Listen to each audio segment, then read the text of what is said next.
ជំរាបសួរសួស្តីបងប្អូនទាំងអស់គ្នាសុខសប្បាយថ្ងៃនេះខ្ញុំចង់និយាយអំពីយើងត្រូវធ្វើយ៉ាងម៉េចបើសិនណាជាយើងចង់ផ្ទេរកុងយើងពី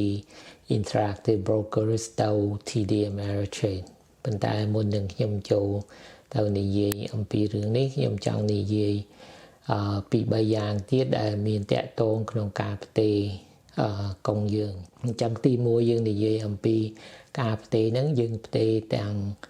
កុងយើងទាំងមូលបានន័យថាយើងផ្ទេរភាគហ៊ុនហើយនឹងលុយអ្វីៗដែលនៅក្នុង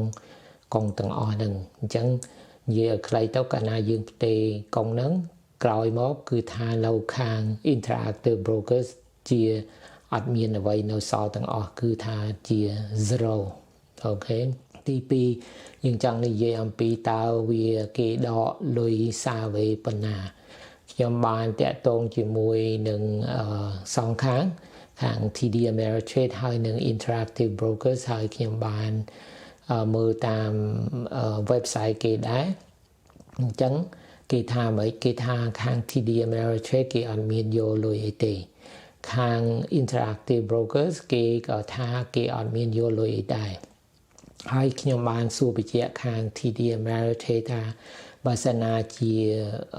Interactive Broker យកលុយតើយ៉ាងម៉េចដែរគេថាគេអាចចេញលុយឲ្យយើងបើសិនណាជា Interactive Brokers វាដកលុយសម្រាប់ survey ទី3កាលណាយើងផ្ទេរកុងយើងពីមួយទៅមួយដូចខ្ញុំថាអញ្ចឹងភាគហ៊ុនយើងត្រូវតែមូលពេញមួយបើសិនណាជាយើងមានកន្លះហ៊ុនមួយភាគ2មួយភាគ3ផ្ទេរអត់បានទេហើយ Tdameritrade គេប្រាប់ខ្ញុំថាបើសិនណាជាយើងចង់ផ្ទេរកុងយើងទាំងមូលហ្នឹងយើងត្រូវលក់ភាគហ៊ុនហ្នឹងយើងយកលុយដាក់មកផ្ទេរបើមិនអញ្ចឹងទេយើងត្រូវតែផ្ទេរតែហ៊ុនណាដែលមូលពេញបើមិនអញ្ចឹងទេធ្វើអត់កើតទេបើសិនណាជាយើងចង់ផ្ទេរខ្លះទុកខ្លះអានឹងយើងអាចធ្វើអញ្ចឹងបានប៉ុន្តែបើសិនណាជាយើងចង់ផ្ទេរទាំងមូលអានឹងយើងត្រូវលក់ភាគហ៊ុនដែលតិចជាងមួយហើយយើងអាចផ្ទេរកុងយើងទាំងអស់ទៅ Tdameritrade ទី4គឺថាយើងមិនធ្វើពាក្យសំណុំនឹងនៅខាង Interactive Brokers ទេយើងធ្វើពាក្យសំណុំនឹងខាង Tdameritrade អញ្ចឹងខ្ញុំនឹងបង្ហាញតទៅនេះ Let's go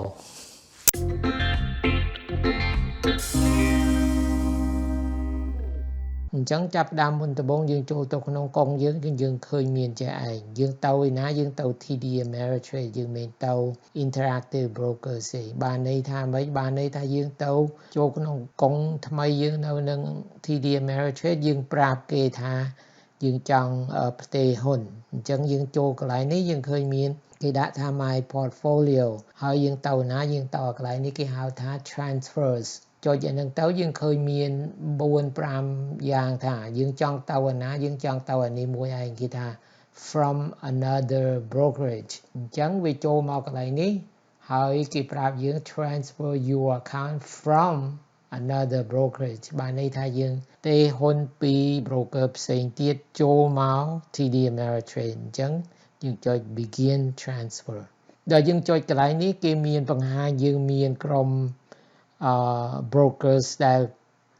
មានឈ្មោះដែលមនុស្សភាគច្រើនស្គាល់ថា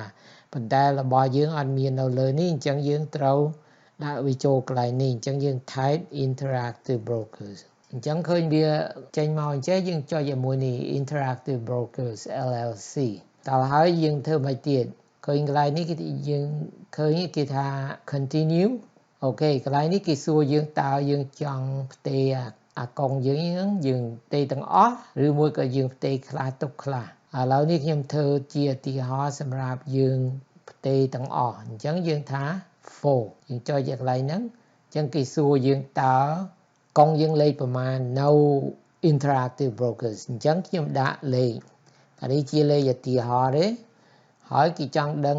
ទៀតបញ្ជាក់យើងដល់ហើយយើងដាក់លេខដដែលហ្នឹងអញ្ចឹងឯងហើយយើងគេសួរថាតើកុងហ្នឹងរបៀបម៉េចសម្រាប់បងប្អូននៅស្រុកខ្មែរមានតែមួយយ៉ាងទេគឺថា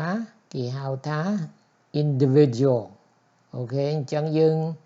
pick individual ហើយគេសួរ account title កាលណាគេថា account title បានន័យថាហ្នឹងយើងគ្រាន់តែដាក់ឈ្មោះយើងអញ្ចឹងខ្ញុំដាក់ឈ្មោះខ្ញុំហើយ account owner name អាហ្នឹងដូចគ្នាយ៉ាងដែរយើងដាក់ឈ្មោះយើងហើយគេសួរថាតើប្រហែលជាចំនួនលុយប្រមាណនៅនឹង interactive brokers ឧបមាថាខ្ញុំថា 10,000 ចឹងយើងថា 10,000 ហើយបន្តមកទៀតយើង continue អញ្ចឹងគេបង្ហាញគេប្រាប់យើង account អានេះជាកុងរបស់យើងនៅ Tdameritrade គេបង្ហាញឈ្មោះយើងហើយកុងយើងនឹងមានលុយប៉ុណ្ណាអាហ្នឹងទៅប៉ុណ្្នឹងហើយអាហ្នឹងកុងនៅនឹង Tdameritrade យើងផ្ទេរភាគហ៊ុនពី interactive brokers មកកុងយើងនៅនឹង Tdameritrade ដែលមានលេខប៉ុណ្ណឹងឈ្មោះហ្នឹងហើយមាន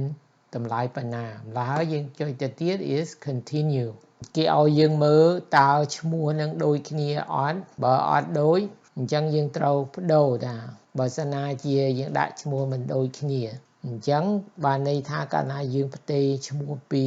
កុងមួយទៅកុងមួយឈ្មោះវាត្រូវដូចគ្នាបើសិនណាជាអត់ដូចគ្នាវាអាចមានបញ្ហាអញ្ចឹងក្នុងឧទាហរណ៍នេះខ្ញុំដាក់វាឈ្មោះឲ្យដូចគ្នាអញ្ចឹងយើងត្រឡប់ទៅ continue វិញហើយអានេះដដែលហើយមកកន្លែងនេះអញ្ចឹងឥឡូវហ្នឹងឈ្មោះយើងដូចគ្នាឈ្មោះយើងនៅនឹង Tdameritrade ហើយនឹងឈ្មោះយើងនៅនឹង interactive brokers មិនជាបញ្ហាទេម្ល៉េះគេសួរយើងនៅខាងក្រោមនេះថាយើងត្រូវសញ្ញេឲ្យគេថាយើងជាម្ចាស់កុងនឹងពិតប្រាកដអានឹងយើងសញ្ញេឲ្យគេយើងចុចអញ្ចឹងហើយគេប្រាប់យើងទៀត we don't charge any fees to transfer your account but the other company may okay យើងមិនដឹងគេ charge interactive brokers we charge មកខ្ញុំមិនទាន់ដឹងឯប្រហែលជាខ្ញុំនឹង telephone ទៅគេសួរមើលព្រោះខ្ញុំឆែកមើលនៅតាមអ៊ីនធឺណិតខ្ញុំអត់មានឃើញបន្ទាប់ចុងក្រោយយើងត្រូវមើលអីច្បាស់អស់ហើយយើងចុច submit ប៉ុន្តែខ្ញុំអត់មានត្រូវការផ្ទេរអីទេម្ល៉េះហើយខ្ញុំឈប់ត្រឹមប៉ុណ្្នឹងឯងព្រោះតែខ្ញុំគ្រាន់តែចង់បង្ហាញបងប្អូនតើធ្វើយ៉ាងម៉េចបើសិនណាជាបងប្អូនផ្ទេរទាំងអស់ account ទាំងមូលយើងចុច submit អានឹងអស់ហើយតែប៉ុណ្្នឹងឯង